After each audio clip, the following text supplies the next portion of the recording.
নম্বরে আমা বাইনা রিজলাইহি, 1 নম্বরে 2 মাড়ির মাঝখানে ছোট্ট অঙ্গ জিহ্বা, 2 নম্বরে 2 রানের মাঝখানে ছোট্ট অঙ্গ শরমগা, এই দুইটারে হেফাজত করো। নবী পাক বলেন আলীনুল কালাম, মিষ্টি মিষ্টি কথা বলবা, নরম নরম কথা বলবা, কেউরে কটাক্ষ করে কথা বলবা না, কথা যে মানুষকে কষ্ট দিবা না।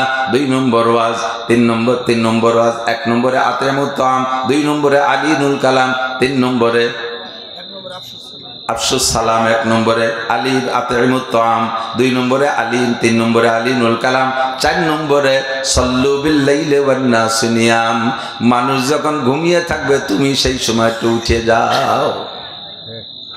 তাতাজাফা জুনুবুহুম আনিল মাদাজি ইয়াদউনা রাব্বাহুম খাওফান ওয়া তামা। সব মানুষ ঘুমিয়ে আছে, ওই সময় উঠে 2 রাকাত নামাজ পড়ে মালিকের কাছে হাত তোলো আল্লাহ। এখন চাওয়া চাইর কোনো ভিড় নাই, চাওয়া চাইর কোনো ভিড় নাই। যখন ভিড় থাকবে না সেই সময় আমি একা গেলে সেই কাজটা যত সুন্দর হবে, ভিড়ির মধ্যে গেলে সেরকম হবে না। আজকে আমার মাদ্রাসার কাজ নিয়ে একটা কাজ নিয়ে ডিসি স্যারের কাছে গেছি গোপালগঞ্জ, যাইয়ে দেখি 500-600 মানুষ দাঁড়ানো রয়েছে। আমাকে উনি যদি জানে যে মৌলানা নাসির সাহেব আছে সবার আগে প্রাধান্য দেবে, কিন্তু ওনার এমার্জেন্সির ভিতরে জরুরি বৈঠকের ভিতরে আমি এই ডিস্টার্ব করতে পারি না। যখন ভিড় দেখছি এই ভিড়ির মধ্যে আমার অতটা গুরুত্ব নাও দিতে পারে, টুক করে চলে আসছি কথাবার্তা না বলে। পিয়নের সাথে বলছি সময় মতো সুযোগ মতো স্যারের সাথে আমার একটু যোগাযোগ করাই দিবা, স্যারের একটু দাওয়াত দেবো, মাদ্রাসার একটু কাজ আছে। আপনি দুনিয়ার দিক দিয়ে এরকম নির্জন মুহূর্তটা খুঁজি, যাতে একা গেলে সেই সময় কাজটা সুন্দর হয়। সব সময় সজাগ অবস্থায় হাজারো লাখো মানুষে চায়, তাতে আমার আল্লাহ বিরক্ত হয় না। ভিড় হয়ে যায় এ কারণে আমাকে স্মরণ করতে পারে না, এরকম দুর্বল আল্লাহ আমার না। আমার আল্লাহ কোটি কোটি মানুষ একসাথে চাইলেও তার ভিতরে প্রত্যেককে আলাদা আলাদা ভাবে লক্ষ্য রাখার যোগ্যতা রাখে কি রাখে না? তবে যখন সব মানুষ ঘুমিয়ে আছে আপনি ওই সময় একটা আল্লাহ একটা আদর নিয়ে যাইতে পারেন। ও রব্বুল আলামিন, দেখো ঘুমের সময় সব মানুষ ঘুম, আমার যে মহা বিপদ, এই বিপদ নিয়ে আমি ঘুমাইতে পারি নাই, আমি চলে আসি রব্বুল আলামিন আমার জীবনের সব গুনাহগুলো আগে মাফ করে দাও। আয় আল্লাহ, আব্বা মা আমাকে জীবন ভরে লেখাপড়া শিখাইছে, লক্ষ লক্ষ টাকা আমার পিছনে খরচ করছে, এখন সরকারি কোনো চাকরি পাই না, আয়ের কোনো উৎস পাই না, বৃদ্ধ আব্বা আমাকে কি করে আমি ইনকাম করে খাওয়াবো? রব্বুল আলামিন তুমি আমার আয়ের সোর্স খুলে দাও। আরে রাজা বাচ্চা, এমপি মন্ত্রী আর শিল্পপতি রাষ্ট্রপতি কোটিপতি ভগ্নিপতিকে পিছনে দৌড়াইয়া লাভ নাই। ওই রাত্রে তুমি আল্লাহ পাক রব্বুল আলামিনের কাছে হাত তুলে চাও। আল্লাহর রাসূল বলেন মান হাফাজা আলাস সালাওয়াত, এ যুবক আমার দিক তাকাও, রিজিকের জন্য তুমি কত জায়গা দৌড়াইছো, তোমাকে সহজ একটা আমল শিখাইয়া দেই। এই আমল রেগুলার করলে ইনশাআল্লাহ আল্লাহ পাক রুজির বরকত বাড়াইয়া দিবেই দেবে। নবী পাক বলেন মান হাফাজা আলাস সালাওয়াত, যে ব্যক্তি 5 ওয়াক্ত নিয়মিত নামাজ পড়ে, আকরামাহুল্লাহু বিখামসি খিসাল, আল্লাহ পাক তাকে 5টি পুরস্কার দান করেন। 1 নম্বরে নাম্বার 1, 1 নম্বর একেবারে নাম্বার 1, 1 নাম্বার ইরফান রুজিকুল আইশ, নামাজি ব্যক্তিকে আল্লাহ তাআলা রুজির অভাবের মধ্যে ফেলে না। সুবহানাল্লাহ। 1 নম্বর তোমার রুজির অভাব দূর করার জন্য নামাজি হবে 1 নম্বর আমল। নামাজি ব্যক্তিকে আল্লাহ রুজির অভাব রাখে না। 2 নম্বরে আযাবুল কবর, 5টা পুরস্কারের 2 নম্বর পুরস্কার হলো নামাজি ব্যক্তিকে আল্লাহ কবর আযাব দেয় না। সুবহানাল্লাহ। কবরে আযাব আর কবরের শান্তি, এটা কি সত্যি কথা না মিথ্যে কথা? একটু হুজুররা বাড়িতে নিয়ে কয় নাকি, আমার আব্বার বানায়নি কথা নাকি? আযাবুল কবরে হকুন কলা মুহাম্মদুর রাসূলুল্লাহ সাল্লাল্লাহু আলাইহি ওয়াসাল্লাম, হুজুর বলেছেন কবর আযাব হক, বাঁচার আর কোনো আমল নাই। 100 হজ আছে, ওই যে আলাদা পুরস্কার, 1000 খতমে কোরআন আছে, তাই যে আলাদা পুরস্কার, তোমার কোটি কোটি টাকা যাকাত দেওয়া আছে, তাই যে আলাদা পুরস্কার, বছর ভরে সিল্লা লাগাইছো, এর আলাদা পুরস্কার, 24 ঘন্টা জিকির করছো, এর আলাদা পুরস্কার। কবর আযাব থেকে বাঁচতে হলে একমাত্র নামাজ ছাড়া বিকল্প কোনো আমল নেই। ঠিক। কবর আযাব থেকে বাঁচতে হলে, কবর আযাব থেকে, যদি কবর আযাবকে বিশ্বাস করেন তাহলে ইয়াকিন রাখেন কবর আযাব থেকে বাঁচার আমল কি? একটু মুখে বলবেন। কিয়ামতে যাতে অস্বীকার করতে না পারেন আর আমাকে বার দোষারোপ না করতে পারেন, এই জন্য মাঝে মাঝে মস্ক করাই। আপনারা কিয়ামতে ধরবে যে এই কবর আযাবের, কবরে গেলেই ধরবে এই কবর আযাব আসছে, তুই শুনিস নেই কোনোদিন, হুজুরটা কই নেই যে কবর আযাব থেকে বাঁচতে হলে নামাজ লাগবে। সেই সময় কী করবেন জানেন? আরে হুজুর রেখে দুনিয়ার ভাও গল্প সল্প করি ডৌডৌরি কাটাই গেছে।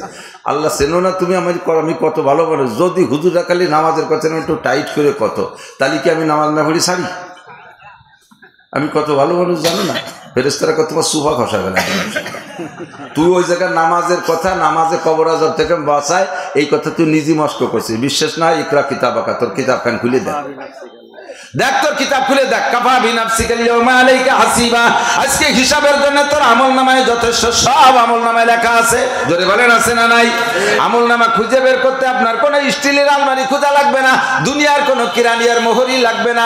আল্লাহ পাক বলেন ওয়া কুল্লু ইনসানিন আলজামনাহু তাইরাহু ফি উনুকি ওয়া নুখরিজু লাহু ইয়াওমাল কিয়ামাতি কিতাবান ইয়ালকাহু মানশুরা। যার যার আমলনামা তার গলায় ওই মরণের সময় জুলই দিয়ে ফেরেশতা রিটার্ন করে চলে যাবে। রব্বুল আলামিন এই আমলনামা কি করবো? কয় যাত্রা তার গলায় জুলই দিয়ায় আলাদা এক জায়গায় রাখি, কয় না ওর মধ্যে গন্ধ করছে, কুইয়ে গন্ধ, ওর গলায় থুইয়ায় সুদিয়ে গন্ধ, গুছিয়ে গন্ধ, জিনার গন্ধ, ভেবিচারের গন্ধ, আই ঠেলা গন্ধ, জাল দলিল করা গন্ধ, মিথ্যে সাক্ষী, মিথ্যে মামলা করা গন্ধ। বাংলাদেশের চৌকা লাগে টাকা কুড়োই গুছায় বস্তা বলে নিয়ে কানাডারে ঢাইলি দিছে, এতে গন্ধ। কানাডা চেনেন না? দেশের নাম কানাডা। বাংলাদেশের চৌকালারা টাকা পাইনি, সব টাকা চলে গেছে কানাডার কাছে। এতে একটা গন্ধ হয় না? সব গন্ধর গলায় ঝুলে থুয়ে দেবে, আর সেদিন খুলে বের করে বলবে। আজকে আমি মস্ত করাই দিছি, কবর আযাব থেকে বাঁচার উপায় একমাত্র আমলের নাম কি বলছেন তো সবাই? দূর বিশ্বাস হয় তা কি হবে? নামাজ যদি বিশ্বাস হয় যে কবর আযাব থেকে বাঁচার আমল নামাজ, আর কবর আযাব হক, এ কথা যদি ইয়াকিন হয়, তাহলে একটা মানুষ আর বোনের ভুলে নামাজ ছাড়তে পারে না। যারা নামাজ পড়েন না তারা কবর আযাব বিশ্বাস করেন না। আমি 1 কোটি বার বলতে পারি, যারা নামাজ পড়েন না খোদার কসম তারা কবর আযাব বিশ্বাস করেন না। ফাসাউফা তারা ইযান কাশাফাল গুবারো আবারসুন তাহতা রিজলিকা আম হিমারো। অন্ধকার কেটে গেলে দোস্ত বুঝবা তুমি ঘোড়ার পিঠে বসা না গাধার পিঠে বসা। দুনিয়া থেকে বুঝতে পারতেছি না। মর্দে মারা সরদার খাবেদা গাছতে বেদারা কেউ রব আজহা। দুনিয়া যতক্ষণ আছেন ঘুম আছেন, কবরে যাওয়ার পরে সজাগ হবেন। আর সব চোখ সজাগ হলে যেমন সব দেখা যায়, কবরে যাওয়ার পরে সজাগ হবেন। ফেরেশতা দেখবেন, কবর আযাব দেখবেন, জান্নাত দেখবেন, সব কিছু দেখতে পারবেন। সেদিন দেখে চিৎকার করে বলবেন কি? রব্বানা আখরিজনা মিনহা ফাইন উদনা ফাইন্না যালিমুন রব্বানা আবসারনা ওয়া সামি'না ফারজিনা না'মাল সালিহান ইন্না মুকিনুন। রব্বুল আলামিন দুনিয়ায় থাকতে বুঝি নাই, এখন তো সবই দেখতেছি, সব সত্য কথা, একটাও মিথ্যে না। আর একটা বার তুমি দুনিয়ায় পাঠায় দাও। খোদার কসম এই কথাগুলো বলবেন। রব্বানা আখরিজনা মিনহা, আল্লাহ এখান থেকে বের করে দাও। ফাইন উদনা ফাইন্না যালিমুন, আবার যদি এই অন্যায়গুলো করি, যে অন্যায়ের কারণে অ্যারেস্ট হয়েছি, যে অন্যায়ের কারণে ফেরেশতারা রিমান্ডে নিয়ে আসছে, এই অন্যায় যদি আর পুনরায় করি, ফাইন উদনা ফাইন্না যালিমুন, তখন তুমি জালেম সাব্যস্ত করে যে বিচার করবা কোনো কথা বলবো না। আল্লাহ তুমি আর একটা বার বের করে দাও। 70 লক্ষ বছর পর্যন্ত চিৎকার করার পরে আল্লাহ পাক বলবেন ইকসাউ ফিহা ওয়ালা তুকাল্লিমুন, কোনো কথা বলবি না। আলাম ইয়াতিকুম নাযির, তোমাদের কাছে কি দুনিয়ায় বক্তারা যায় নাই? আলাম ইয়াতিকুম নাযির, তোমার কাছে কি বক্তা যায় নাই? ভীতি প্রদর্শক যায় নাই? এই বয়ানগুলো কি তোমার সামনে হয় নাই? আল্লাহর সামনে ধরা পড়ে যাবা। আল্লাহর হাতে ধরা পড়ার পরে যখন আল্লাহ বলবেন আলাম ইয়াতিকুম নাযির, সেদিন মিথ্যা কথা বলার কোনো উপায় থাকবে না, স্বীকার করতে বাধ্য হবেন। ক্বালু বালা ক্বাদ জানা নাযির ফাকাযযাবনা ওয়া কুলনা মা নাযালাল্লাহু মিন শাই। জি আল্লাহ এসেছিলেন। এই যে এক হুজুর দাঁড়ায় দাঁড়ায় কতক্ষণ কি চমৎকার কথা বলবে। নামাজের কথা বলার সময় যুবকদের, সেও যুবক মানুষ, যুবকদের নামাজের জন্য দাওয়াত দিয়েছে, সে কেঁদেই ফেলছে। এরপরে আমাদের পুরন পরিচিত বুড়ো মাওলানা নাসির সাহেব, সেও কতভাবে চিৎকার করে বলেছিল, কিন্তু ফাকাযযাবনা ওয়া কুলনা মা নাযালাল্লাহু মিন শাই, এই কথাকে সত্য বলে মানতে পারি নাই, বুঝে আসে নাই যে সত্যি নামাজের কারণ, নামাজ না পড়ার কারণে এই শাস্তি, আর পড়তে পারলে, পড়া থাকলে এই প্রতিদান, এই কথাটা সেদিন বিশ্বাস হয় নাই। আর একটা বার তুমি বের করে দাও, আর কোনোদিন ভুল করব না। আল্লাহ পাক বলবেন কাল্লা, আর কখনো হবে না। ইকসাউ ফিহা ওয়ালা তুকাল্লিমুন, পড়ে থাক, আমার সাথে কোনো কথাই বলবি না। উপায় নাই। কবর আযাব থেকে বাঁচতে হলে তাহলে 2 নম্বর কি বলেন, আমাদের 5টা পুরস্কারের ভিতরে 2 নম্বর পুরস্কার কবর আযাব থেকে মাপ।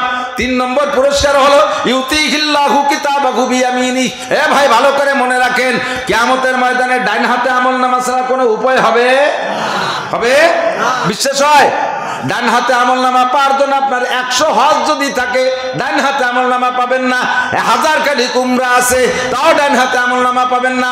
লাখ খানি খতমে কোরআন আছে, তাও ডান হাতে আমলনামা পাবেন না। আপনি কোটি কোটি টাকা মাদ্রাসা মসজিদ করে দিয়েছেন, তাও ডান হাতে আমলনামা পাবেন না। ডান হাতে আমলনামা পার আমলের নাম হলো নামাজ।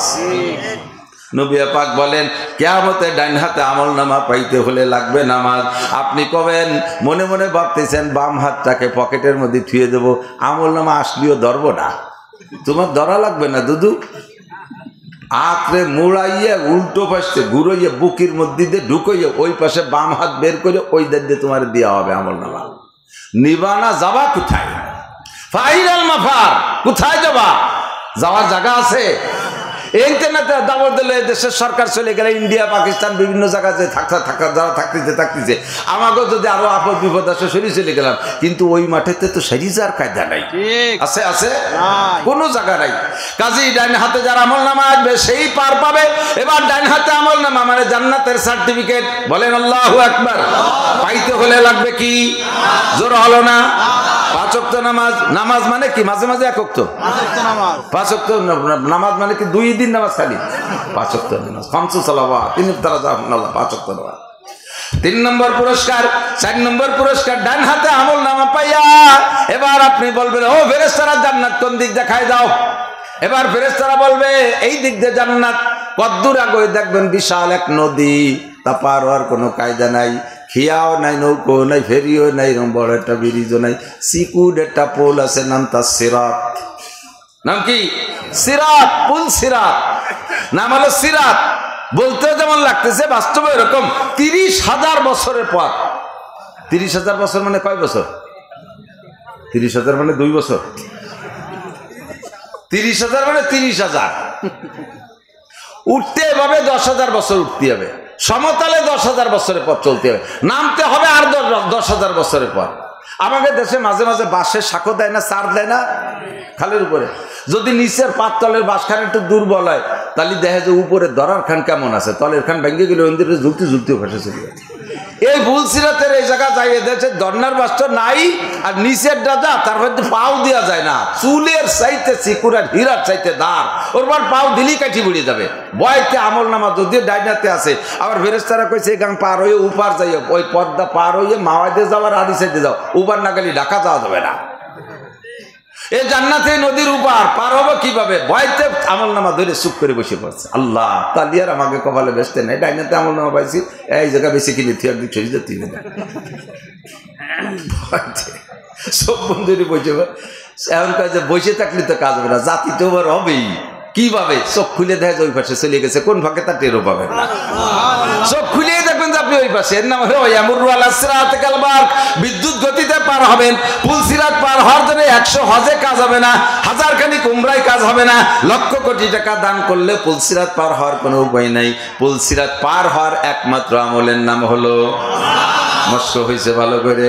তাহলে যদি বেহেশতে যাইতে হয়, ডান হাতে আমলনামা পাইতে হয়, কবর আযাব থেকে নাজাত পাইতে হয়, তাহলে নামাজ লাগবে। যদি কে এই সব জায়গা যাইতে না হয় আর এই পুরস্কার পাওয়ার দরকার না হয়, আমরা আমলিগির লোক, আমাদের ওগুলো টেনশন নেই, আমরা বিএনপির লোক, আমাদের তো কোনো চিন্তাই নেই, এবার তো আমরা নির্বাচনের আগেই আমরা জিতে গেছি। এরপরে আর কোনো 3 নম্বর সমস্যা নেই, আমরা এনসিপির লোক। এনসিপি একটা মহাসিপি হয়েছে, এর আলাদা একটা আল্লাদ হয়েছে। কোনো আল্লাদে কাম হবে না, ও জায়গায় একখান কার্ড লাগবে। এনসিপির কার্ডেও হবে না, আমলিগির কার্ডেও হবে না, জামাত ইসলামের কার্ডেও হবে না, বিএনপির কার্ড দেখালেও কাজ হবে না। আরে কোনো কার্ডে কাজ হবে না, একটা কার্ড লাগবে, সেই কার্ডের নাম হলো ডাইন হাতে আমলনামা। ইমানের কার্ড লাগবে, ঠিক কিনা? নামাজের কার্ড লাগবে। এই খেলনে পুলসিরাত পার উপর যাইয়া এখন বেসতে খুঁজে পাচ্ছে না, ফাঁকা চরের পর বঙ্গোপসাগর পর চরের পর ছাড়িয়ে দিচ্ছে, বেসতে কোন দিক তালাশ করে পাচ্ছে না। এমন কোনো বিপদ না, ডাইরেক্ট ইয়াদখুলুল জান্নাতা বিগাইরি হিসাব। এই সমস্ত মানুষের কোনো হিসাব হবে না, মিজানের দালি পাল্লায় দাঁড় হওয়া লাগবে না, বিনা হিসাবে জান্নাতি, বিনা হিসাবে জান্নাতি। বলবেন না সুবহানাল্লাহ? আল্লাহু আকবার। সাল্লু বিল্লাইলি ওয়ান নাস নিয়াম। রাতের বেলা ডাকবেন আল্লাহর কাছে, মুনাজাত করবেন, আল্লাহ গুনাহে বেআদদ রাবার বাস্তাম, গুনাহে বেআদদ রাবার বাস্তাম, হাজারাবার তওবা শিকস্তাম, ইলাহি গর কে দরিয়ায়ে গুনাহম, তুমি দানি অখুদ হস্তি গওয়াহম, জমানদারাদ সাগে নসরানিয়ার কে হস্ত। আরে গুনাহ দূর, একজন মানুষের নিজেকে নিজে আমি অপরাধী মনে করি না।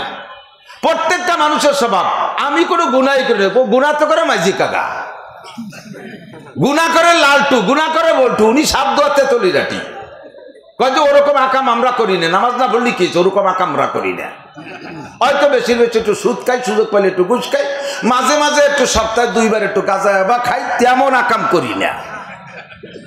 বাদ দিলে কি, বাদ যা দিলে কি, আবার তুমি নিজে সাধ্য হাতে তুলে রাখি। আল্লাহু আকবার।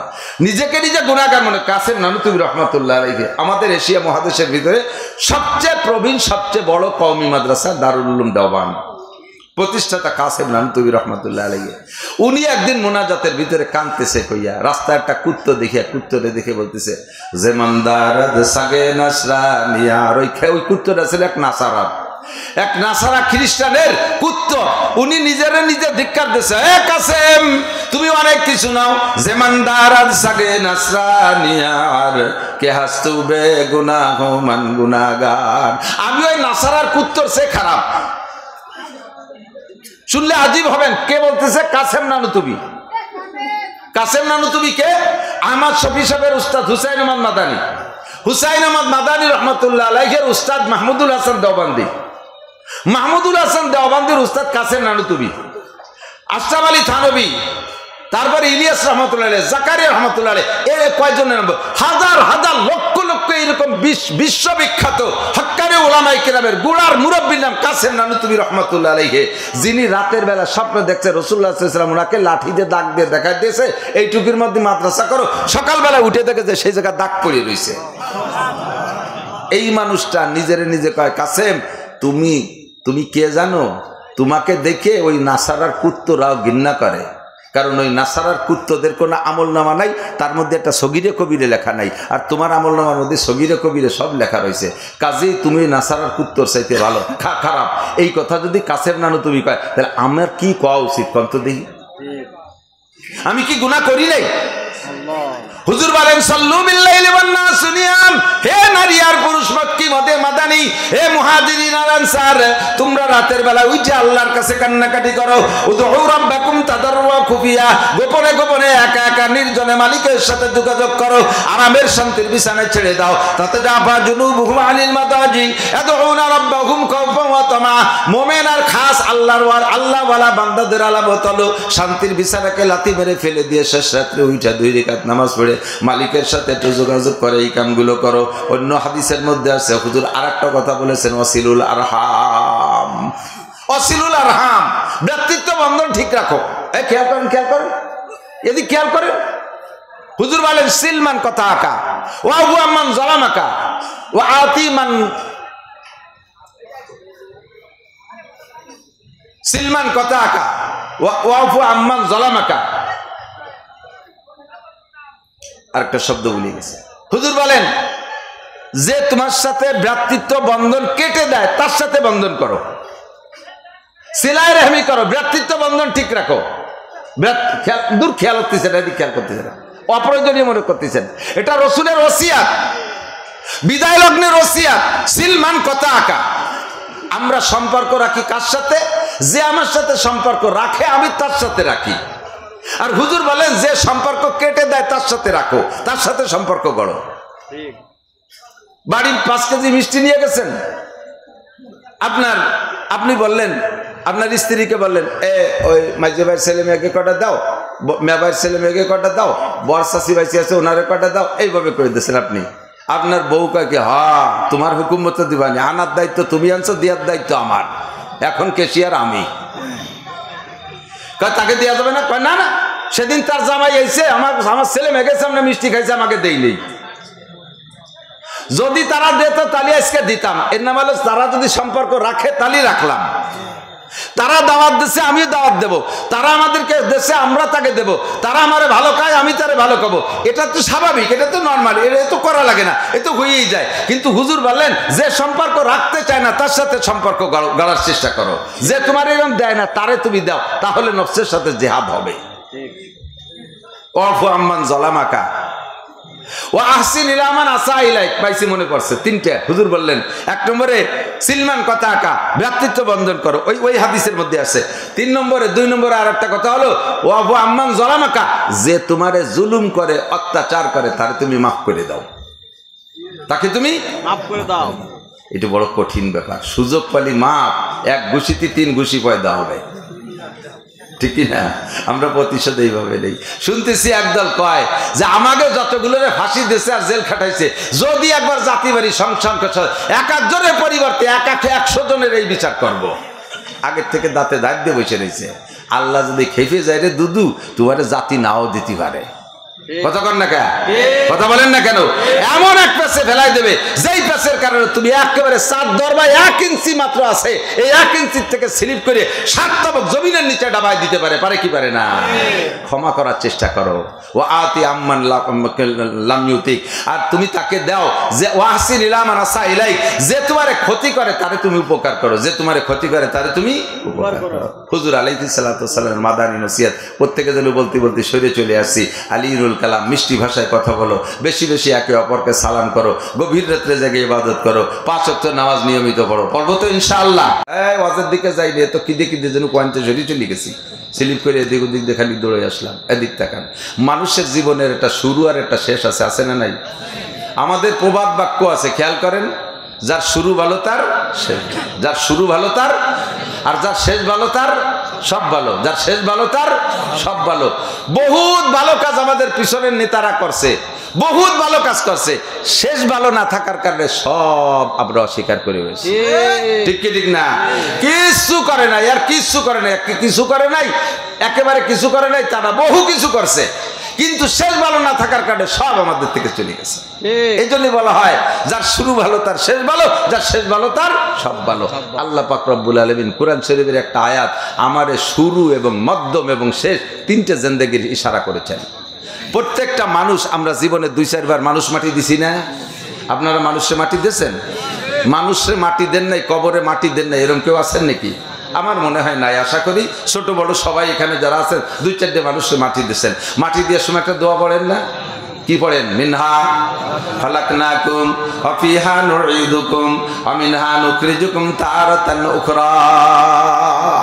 আজীব কথা, মানুষকে মাটি দেওয়ার সময় এই 3টে কথা আমি বলি, কোরআন শরীফের আয়াত।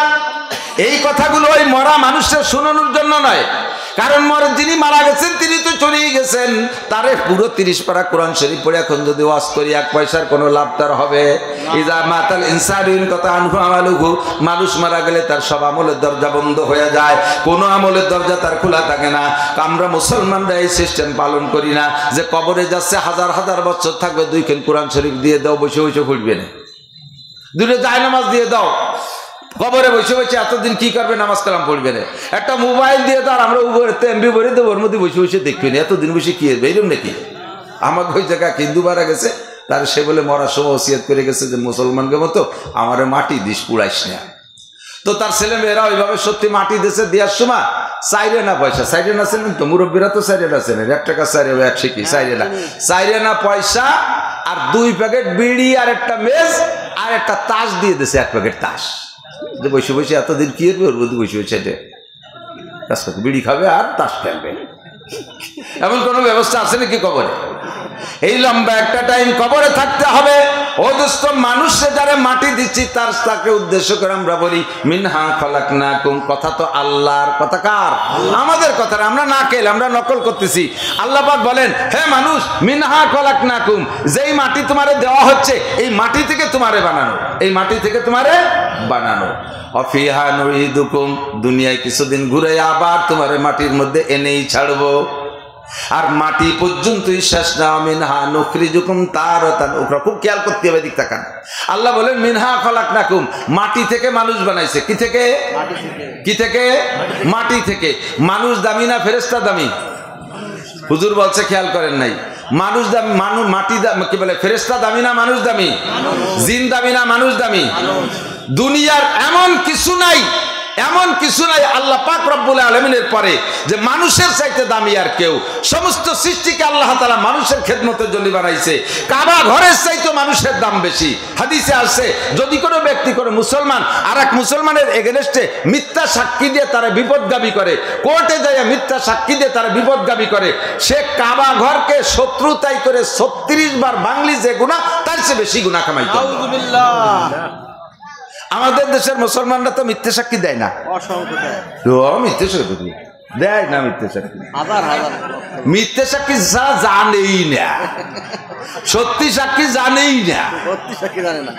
কতক্ষণ এক মুসলমান আর এক মুসলমানকে হারানোর জন্য, মামলায় হারানোর জন্য মিথ্যে সাক্ষী দেওয়া, আল্লাহর কাবা ঘরকে শত্রুতাই করে 36 বার ভাঙলে যে গুনাহ সেই গুনাহ। তাহলে কি বলেন, কাবা ঘরে 36 বারের চাইতে একজন মুসলমানের ইজ্জতের দাম বেশি, ঠিক কিনা? এত দামি মানুষ, অন্য আয়াতের মধ্যে ওয়ালাকাদ কাররামনা বানি আদম, আল্লাহ পাক বলেছেন মানুষকে আমি সবচাইতে সম্মানী করে বানাইছি। তো এত সম্মানী মানুষ, এত দামি মানুষ, কাবা ঘরের চাইতে দামি, ফেরেশতার চাইতে দামি, জিবরাইলের চাইতে দামি, মিকাইল ইসরাফিলের চাইতে দামি, সব ফেরেশতা হামেলাতুল আরশ, আল্লাহর আরশ বহনকারী খাস 8 জন ফেরেশতা আছে, তার চাইতে মানুষ দামি। এই মানুষকে বানানোর দরকার ছিল হীরা, কাঞ্চন, মণি, মুক্তা, কমপক্ষে সোনার উপর দিয়ে, ঠিক না? তা বানাইছে কি দিয়ে? মাটি দিয়ে, তাও ভেজাইলে মাটি। কোনো কোনো জায়গার মাটি একটু দলা, সে জায়গার মানে সাদা হয়েছে, আবার আর এক জায়গায় দাইফু মাটি দিয়ে বানাইছে, সে জায়গার মানে ধুমসা কালা হয়ে গেছে, আর এক জায়গায় দোয়াশ মাটি দিয়ে বানাইছে, তারা একটু আদা সাদা আদা কালা মাটি মেটি ভাব হয়েছে। এই ভ্যারাইটি কিসেমের মাটি। কিছু কিছু মানুষে বানাইছে মনে হয় একেবারে পচা, কুইয়ে পচা মাটি দিয়ে, তাকে স্বভাব ওই রকম পচা, ঠিক না? আল্লাহ তাআলা এই দামি মানুষটা দামি কিছু দিয়ে না মানে মাটি দিয়ে বানাইলেন কেন? অহংকার মেটানোর জন্য। মাটির ভিতরে 2টা গুণ আছে, খেয়াল করেন। মাটির মধ্যে কয়টা গুণ? 2টা গুণ আছে। এই 2টা গুণ আল্লাহর খুব পছন্দ হয়, এই জন্য আল্লাহ মাটি দিয়ে বানাইছে। খেয়াল করেন, খুব ভালো করে খেয়াল করেন। 2টা গুণ, কয়টা গুণ? 2টা গুণ মাটির মধ্যে আছে, যেই 2টা গুণ আর কাহারও মধ্যে নাই। এই জন্য আল্লাহ মাটিতে পছন্দ করে মাটি দিয়ে মানুষ বানাইছে, যাতে মানুষের মধ্যে 2টা গুণ প্রকাশ পায়। একটা গুণ হলো মাটির মধ্যে ধৈর্যশীলতা আছে, মাটির ভিতরে সহনশীলতা। মাটির উপরে, মাটির ভিতরে যে ধৈর্য আছে, এটা আর কাহারও মধ্যে এই ধৈর্য নাই। মাটির উপরে এক জায়গায় মাটিরে খনন করে বিশাল পুকুর বানায় ফেলাইছেন, 200 বছর পর্যন্ত পুকুর হিসেবে ব্যবহার করছেন। এই 200 বছর পরে যাইয়ে সেটারে ড্রেজার দিয়ে ভরাট করে দিয়ে, বালি দিয়ে সমান করে সে জায়গায় 50 তলা দালান উঠে দিয়েছেন। মাটিতে কি কোনোদিন কইছে মিয়া তোমার কোনো হিতায়ত জ্ঞান আছে? বেবদ কোথাকার, জীবনের মায়া বলতে কিছুই নাই। আগে কয়বার বেটা খুশি আমার এতদিন মতো বইয়ের বানাইছো, আর একটু সমান হয়ে তাহলে 2 বছর দেরি দিলে না, দেরিয়তি দিলে না, দৌড়ি 150 তলা দালানটা উঠে দিচ্ছ। তুই 2 মন বইয়ে দেখছিস কিরমটায়? মাটি থেকে এই কথা কইছো কোনোদিন? এই যে পেঁয়াজের সময় একরকম চাষ দিয়েছেন, পাটের সময় আর একরকম চাষ দিচ্ছেন, মাঝে ধান লাগানোর জন্য আর একরকম চাষ দিচ্ছেন। মাটি থেকে কোনোবার কইছেন ইয়া তোমার গায়ে তো একটা নখের কুরানিও হয় না, আমার এইভাবে ফাইলি ফিরে চৌচির করতেছ, কোনোদিন কইছে? মাটির উপর দিয়ে রেল লাইন বানাচ্ছেন, মাটির উপর দিয়ে জীবন ঘুরে হাঁটতেছেন, মাটিতে কোনোদিন কয় না মিয়া এখন মাটির তল দেওয়াটা আমরা তোমাকে মাথার পর থাকবো, এ কথা কোনোদিন কয় না। মাটির ভিতরে ধৈর্য আল্লাহ তাআলা দিয়েছে, কথা কোন ঠিক না? 2 নম্বর মাটির আর একটা গুণ হলো মাটিরে যা দেবেন সে তার চেয়ে বেশি দেয়। মাটিরে যা দেবেন তার চেয়ে বেশি দেয়। মাটিরে 1 কেজি পেঁয়াজের বীজ দেবেন, মাটিতে আপনারা 40 মন 20 মন পেঁয়াজ দেবে। 1 কেজি পাটির বীজ দেবেন মাটিরে, মাটি আপনারা 20 মন পাট দেবে। মাটিরে একটা কাঁঠালের আটি দেবেন, আপনার একটা গাছ দিয়ে 100 বছর কাঁঠাল দেবে। মাটিরে একটা নারকেল দেবেন, আপনার একটা গাছ দিয়ে তাতে 50 বছর নারকেল দেবে। কথা কোন ঠিক ঠিক না? ওরে যা দেবেন তার ভিতরে ফলায়। একটা ধান দেবেন, 7টা গাছ দেবে। ফিকুল্লি সুম্বুলাতি মিয়াতু হাব্বা, প্রত্যেক গাছের মাথায় 100 করে ধান দেবে। একটা ধান দিলে মাটিতে 700 ধান দেয়। এই আমানতদারি মাটির মধ্যে আছে। আর আগুনের ভিতরে সম্পূর্ণ বিপরীত, কথা বলেন। আগুনের ভিতরে একটা দান দিলে 500 দান হয়, যেটা দেবে সেটারও পুরো ছাই বানায় ফেলা দেয়, ঠিক না? মাটির আগুনের ভিতরে নম্রতা আছে, অহংকার এখানে ছাড়িয়ে দিলেও নিচের দিক যায় না, উপর দিক যায়, ঠিক না? আগুনের ভিতরে অহংকার। জিনকে বানাইছে, শয়তানকে বানাইছে আগুন দিয়ে, তার ভিতরে খেয়ানো তার অহংকার আছে। এই জন্য আল্লাহ তাআলা মানুষ বানাইছে মাটি দিয়ে, যাতে মাটির ভিতরে নম্রতা, ভদ্রতা আর আমানতদারি পায়। কিন্তু দুঃখের বিষয় হলো এই মাটির বানাইনে মানুষের ভিতরে খেয়ানো তো পরিপূর্ণ আছে, অহংকারও পরিপূর্ণ আছে। যে আশায় আল্লাহ পাক মাটি দিয়ে মানুষ বানাইছে, আল্লাহ পাকের সেই আশা পূরণ করলো না মানুষে।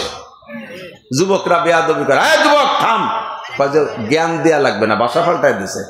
আগে তো আমাদের আমরা যখন ছোট ছিলাম, মুরব্বীরা ধমক দিলি ভয়তে কোন দিক দিয়ে কিনা কোন দিক দৌড়বে তার ঠিক ছিল না। মুরব্বীরা কথা কন না কেন, একটু কাছের করে একটু মাইটিয়ে কড়ি খেলতেন, মনে আছে? যদি বড় কাকা মাঝে কাকা আসতো, ওরে বাবা পার শব্দ শুয়ে ফেন খুলিয়ে তুইয়ে স্যান্ডেলের তো ছেলেই না, বাগান ছিঁড়ে 3 মাইল দৌড়তাম, 2 দিনের মধ্যে বাড়ি যেতাম না। এই ছিল আগের অবস্থা। আর এখন ছেলে আর বাপে একসাথে মার্বেল খেলে। আগে পোলাপান যখন একটু বিড়ি সিগারেট খাওয়ার শুরু করতো, যখন মানে সবক নেছে, প্রথম একটু বিড়ি খাওয়া সবক নেছে এর কাছে, তখন একটু পলায় খাইতো। মুরব্বীকে দেখলি পারা মুটির মধ্যে এরকম পেঁচাই এভাবে কি দেখি আর টের পাতো না, কোন জায়গা ফেলাইছে তা আল্লাহ ছাড়া কেউ জানে না, ঠিক না? আর এখন সেই ছেলে পেলে কেমন হয়েছে, বাপরে কয় আব্বা সিগারেট আছে নাকি? সুবহানাল্লাহ। কথা কর না কে এ চলছে কি চলছে না কথা বলেন। দাঁড়িয়ে খাড়িয়ে পেশাব করতেছে যুবক, এ যুবক বসে পেশাব করো, যার যার পেশাব সেই করেন, আপনি আমার জ্ঞান দেন নাকি? বলে কি বলে না? শেখ সাদি রহমতুল্লাহ আলাইহি বলেন না শায়দ বনিয়া দমে খাকে জাদ কেদার সর কুনাদ কে বেরতুন দিও বাদ তুরাবা চুনি তুন দিও সরকশি না পেন্দার মজ খা কিয়া জাতেশি। মানুষকে আল্লাহ তাআলা মাটি দিয়ে বানাইছে যাতে এই দুইটা গুণ মাটির মানুষের থেকে প্রকাশ পায়। কিন্তু হে মানুষ, তোমার চাল চলন উঠা বসা সারকাশি বিয়াদবি গুস্তাকি দেখে আমার মনে হয় না যে তুমি মাটির বানানো আদম সন্তান। আমার মনে হয় যুবক তোমারে দেখে তুমি আগুনের বানানো ইবলিসের বাচ্চা, তুমি শয়তানের বাচ্চা, শয়তান বলে মনে হয়। কথা বললে নিষেধ করলে আরো লাভ দিয়ে ওঠে। বসে পেশাব করতে গেলে দাঁড়ায় পেশাব করে, দাঁড়ায় পেশাব করতে যে বসতে গেলে ফিরে ঘুরিয়ে আপনার দিক ফিরে দাঁড়াবে, আর এক বিপদ। ঠিক না? এই জন্য আল্লাহ পাক মাটি থেকে মানুষের বানাইছে যাতে মানুষের মধ্যে অহংকার না থাকে। কি দিয়ে বানাইছে কন্ত? মাটি, ডাইরেক্ট মাটিও না, ওই মাটির ভিতরে তো ফসল, সেই ফসল খাওয়াইয়া মানুষ নামে একটা মেশিনের ভিতরে দিয়া সেই খাবাররে আবার রিফাইন করে তার ভিতরে তো একটু পচা পানি বানাইছে। সেই পচা পানির নাম মিন নুতফা, তাকে বলা হয় নুতফা। আল্লাহকে মিন নুতফা, লাস্টে মাটি দিয়ে সরাসরি যদি একদম পুতুলির মতো বানাই দিতাম তাও একটা শান ছিল। তোমারে সেই মাটির ভিতরে ফসল বানাইয়া, ফসলের থেকে ফসলের খাবার বানাইয়া তোমার আব্বা মার পেটের মধ্যে দিয়া সেই জায়গা থেকে তাই সেই খাদ্যকে আবার রিফাইন করে একটু বীর্য বানাইছি। এমন নাপাক পানি যা শরীরের থেকে বেরোয় গেলে আউলাকে সারাগা নাপাক হয়ে যায়, এমন পচা পানি দিয়ে তোমারে বানাইছি। তোমার এত অহংকার আসে কোত্থেকে? হ্যাঁ ফলাক না হিসাব করছেন কি দিয়ে বানাইছি, আমার অহংকার আসে কোত্থেকে? এরপরে আল্লাহ পাক বলেন বানাইছি, কিন্তু তুমি মনে করো না যে দুনিয়ার জিন্দেগি শেষ। অফিহা নুইদুকুম, অফিহা নুইদুকুম। খেয়াল করেন আয়াতের তর্জমা, আল্লাহ পাক বলেন নাই যে অফিহা তাউদুন, তোমরা মাটির মধ্যে আবার ফিরে আসবা, এ কথা বলে নাই। যদি বলতো যে বান্দা তো মেলা মানুষ বানায় ফেলাইছি, সেই আমেরিকা থেকে নিয়ে জাপান পর্যন্ত কিরা কোন জায়গা সবাই বড়াই গেছে, আমি তো তালাশ করে পাচ্ছি না, খুঁজে পাচ্ছি না, তোরা একটু মাটির তলে ফিরিয়ে আয়, তাহলে একটাও যেতাম। ওই 50 তলা 200 তলা দালান মানে তার উপর আল্লাহ পারলি তুমি টাই নিলাম, আমরা এখানে আসি থাকবো, যাবো না মাটির তলে, এইভাবে থাকতাম বেকা হয়ে। আল্লাহ কয় ওরকম না, আমিও তো রিকোয়েস্ট করবো না।